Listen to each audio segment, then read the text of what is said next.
This is the April 16th, 2019 version of the Lakhovsky MultiWave Oscillator MWO system setup and assembly. What we have here is the pulse modulator, and this will come in a separate box from the antennas, coil, and stand packaging along with the other cables. And on the front here, at the top left, we have the main power light, which is green, and this turns on as soon as the main breaker is turned on, and the high voltage will come on as soon as the timer is turned on, which activates the high voltage side. And then this is a variac, or a variable AC dial, which will increase the intensity and voltage going to the high voltage transformer. And at the bottom left here, we have a fan fuse, which will probably never blow. There's a fuse already in it, so you do not have to worry about putting one in there. It will probably come with a spare fuse, which you'll probably never need. And as a matter of fact, on future units, we're completely removing this fuse for the fan because it's just really not needed. It's just a redundant step that was in there from the early prototypes. So the first thing we're going to do is, once you have this situated, we'd recommend not putting it directly on the floor. It would be good to put it on elevated at least a few feet off the ground, and you can use some type of plastic cart, which you can get from Uline or Harbor Freight or elsewhere. And it will come with a plug, typical one that's used on many desktop computer power supplies and other appliances. And it says 120 VAC input, and so you can plug the other end into any standard wall outlet. The breakers are usually going to be rated at maybe 15 to 20 amps. This is only going to draw a max of about maybe 3 amps or so at full power, and so you don't have to have any special high amperage rating or anything, because it really is a relatively low power unit. We would just recommend that whatever wall socket that you plug the other end of the cord into, that it'd be a good idea not to have other kind of electronics or routers or cell phones or any other kind of digital electronics plugged in on the same line from the same breaker. Although we do have high frequency chokes in here and a line filter to prevent high voltage or the high frequency interference from feeding backwards to the line, we still recommend that as a precaution, to just use whatever outlet and have it dedicated for this purpose. So the first thing is to basically plug the cord in, and then the next thing will be to assemble the stands. So the next step is to assemble the stand with the platform down here, the upright, coil assembly, and then the antennas. The way you'll receive it is that the coil assembly, which is this clear plastic tube with the coil inside mounted to this saddle, which is mounted to the upright, that's already going to be assembled, and the only thing you're going to have to do is bolt the platform to the lower upright and then clamp the antenna onto the antenna clamps and plug in the cables, and we'll go over that in detail exactly how to do that. Okay, so the coil assembly and uprights, this is how you'll receive it when you unbox it after it's been shipped. The difference is that the clevis pin right here will not be inserted, so the upper and lower upright will be collapsed to the shortest possible distance. That's just to make it smaller for shipping. And so as soon as you unbox it, you can raise it up to whatever length you want, and then insert the clevis pin so that it's lined up where the holes on the outer tube, there's only one, will line up with a hole on the inner tube. And there's 3 or 4, so you can set it at various heights. And then once you insert the clevis pin, it'll take a little pressure. There's a spring-loaded ball. And then once you insert it all the way through, then it's set. So that'll be the first thing that you do. And then the second thing is you'll need to bolt the platform to the bottom. So the next step is take the platform, which is this triangular piece, so we'll already have the rubber feet mounted. And the bolt is a 7/16 hex head, which will fit directly into the plug on the bottom of the upright.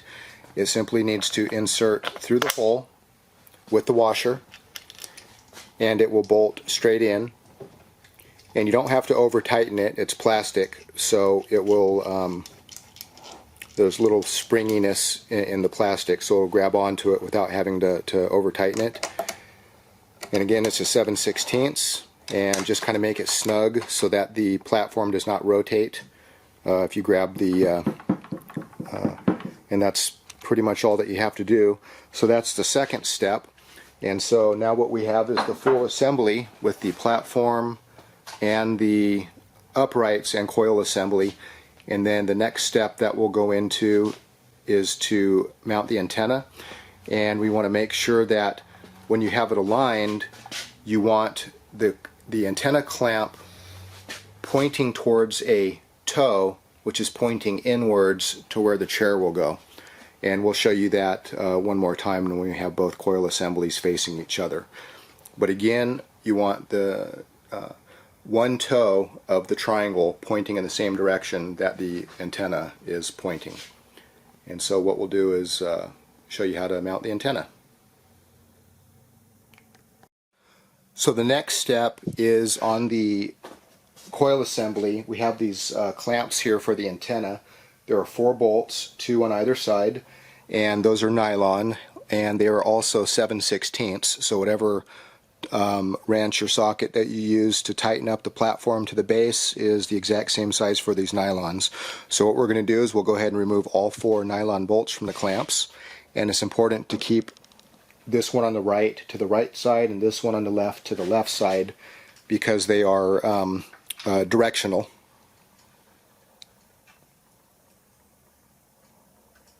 And those are actually nuts, nylon nuts that go onto these bolts. And if you notice here, there is a piece of copper. This is coming from the inside of the coil, which will make contact with the antennas. And on the antenna, there's a sanded off spot, which is very shiny, and it does not have the coating on it anymore. And that's so it can make a good contact to this for conductivity.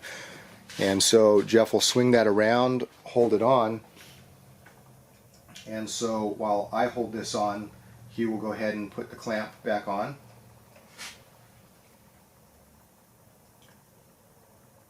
And they just need to be snug. Definitely don't over tighten these.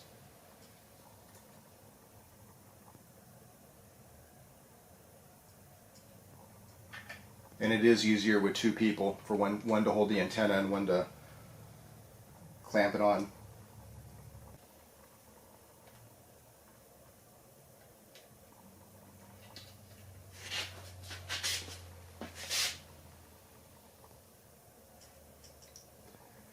And you want to make sure that it's centered so that the gap in between is exactly right in the middle. And then you can just take your wrench and just snug up all 4 nuts.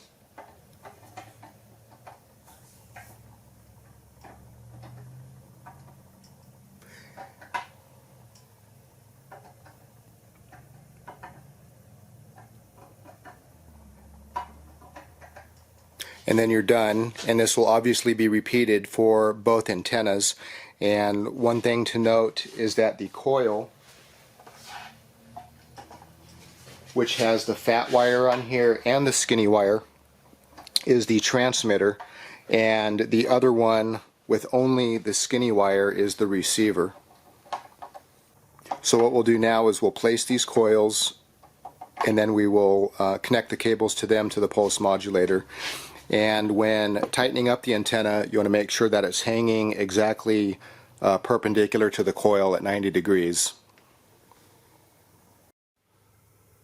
So the next step is to place the coil antenna stand assembly.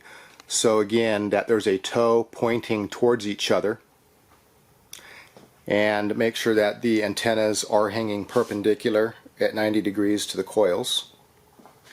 And also for starters, we recommend placing from antenna to antenna at exactly 33 inches. where it's primarily tuned for.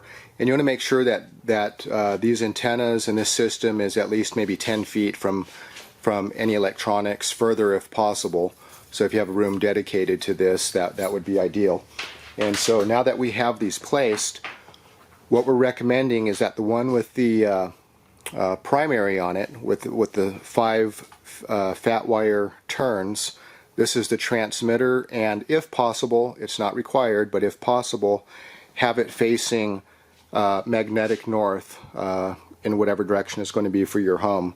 Sergio Lakhovsky, the son of Georges Lakhovsky, indicated that if the transmitter coil is facing north, that the results are more effective. We have no way to verify any of that, but if everybody pretty much does the same thing, then everybody's on the same page. So what we're going to do now is we're going to show you how to connect the cables. So on the transmitter one, there's 2 cables. There's a red banana jack and a black banana jack. All the cables are color-coded with their respective colors on each plug. And at the other end, we have a black and red. And these are at about 6 feet. It's important not to modify these cables or to make them longer if you want, because they have to stay this length because it is tuned for the entire system, and it's very critical to keep these at the same length. So what we do is we have a red and a black one, and we will connect these to the pulse modulator first. And as you can see here on the back of the pulse modulator, we have a black jack, a green jack, and 3 red jacks. The green jack will not be used at all. Do not use this green jack for anything. This is for future consideration for some other Eric Dollard and Tesla style applications of this, because it's a universal unit. But for the Lakhovsky MWO, do not use this green jack for anything. So from the transmitter coil, we're going to place the red in any one of the 3 red jacks, and we're going to place the black one into the single black jack.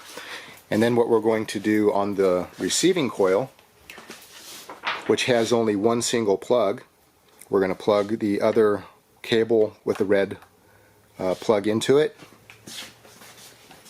and the other end will go into the one of the 2 remaining red jacks. And then what we're going to do is we're plugging in the ground wire, which we will show you how that is set up outside, and that one will plug into the red ones as well, and then the hookup is complete. So what we'll do right now is we'll step outside and we'll show you where this how this ground wire is connected to an earth rod outside, which is separate from your utility grounding rod. And this cable will be included with the system. It's about 25 feet, and if you have to lengthen that cable, that's okay. That length is not critical. 25 feet should be suitable for most people, and it's not critical what kind of wire you're using as long as it's some type of insulated wire.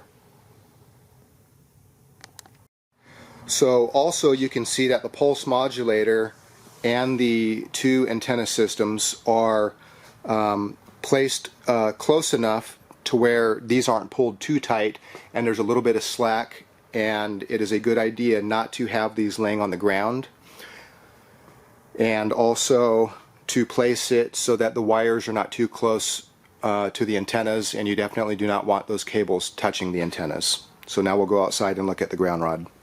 So we have this 25-foot ground rod cable, and it's coming straight out to this copper rod here, which is 8 feet long. You can buy that at any hardware store for about $10 or so. It's maybe about, I don't know, 3/8 of an inch or something like that in diameter, which isn't too crucial. But these are standard grounding rods, 8 feet. You pound it all the way into the ground and make sure that there's a couple inches sticking out so you can place a clamp where you connect the cable. And again, you do not want to connect your earth rod cable to your utility ground or to any pipes. You want it separate from any of that, so it's completely dedicated. This is not the typical clamp for attaching ground wires to the rod, but those are available for only a couple of dollars, if even that. And so make sure that you definitely use the earth rod setup, or you will not be running the Lakhovsky in the manner that it is intended. So now that everything is set up, we're ready to turn it on. If you place a chair in the middle, we recommend using one that is 100% plastic where there is no metal.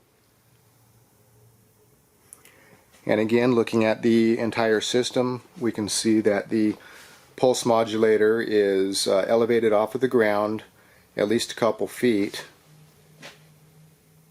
and it's already plugged into the wall. So what we'll do is we'll go over the dials, how to adjust it.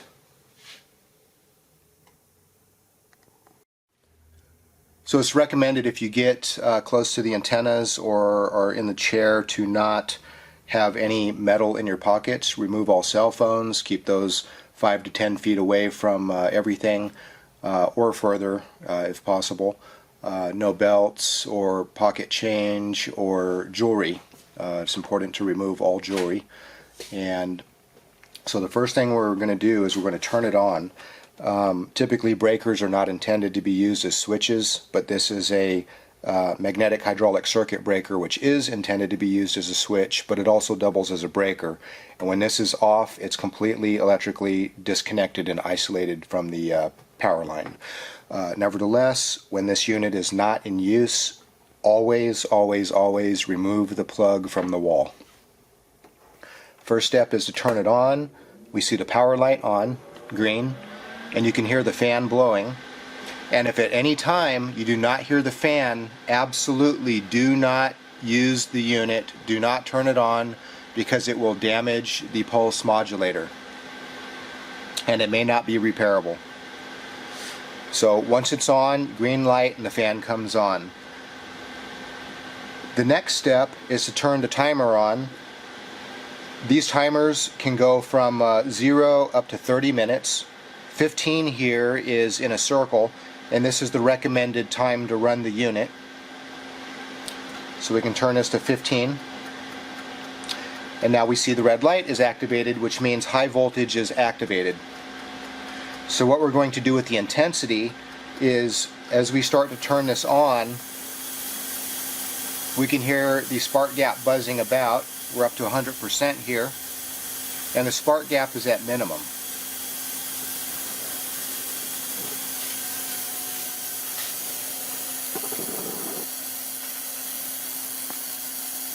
So what we see is the spark gap is at minimum, and as we rotate it clockwise, it will open up the gap and it will become stronger and stronger and stronger up to max. And you can see some of the discharge in there, and you may smell a little bit of ozone.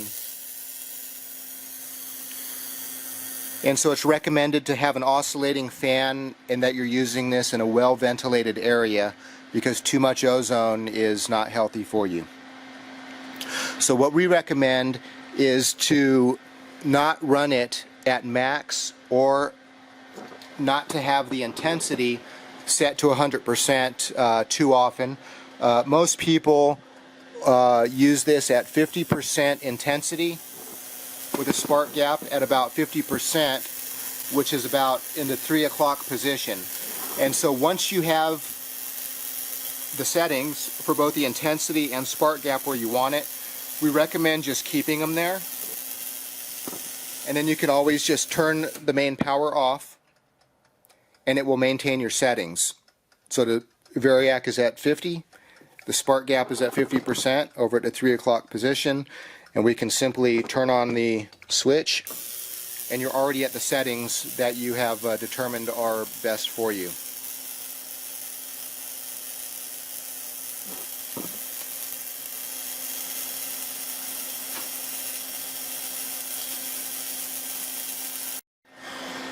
Also, it is very important that if you ever want to turn the machine off before the timer stops, just turn the switch off and let the timer tick down by itself. If you take the timer and you rotate it counterclockwise to make it turn off faster, you will damage the timer. Even if you only do that one time, it can permanently damage the timer. So absolutely, just let this tick down. Do not ever counter rotate it to make it tick down faster. Just let it tick down by itself always.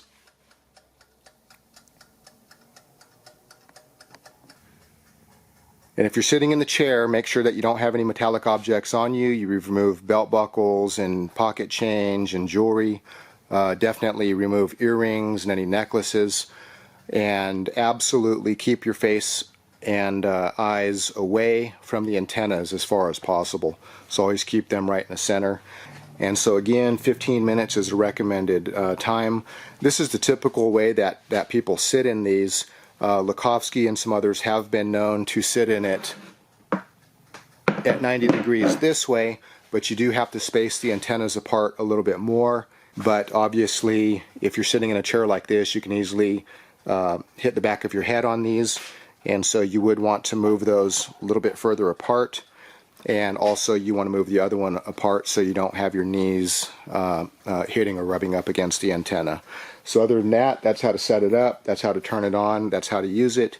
Probably take you about 10 minutes to set it up with 2 people, if even that long. And if you have any questions, feel free to email us. Thanks for watching.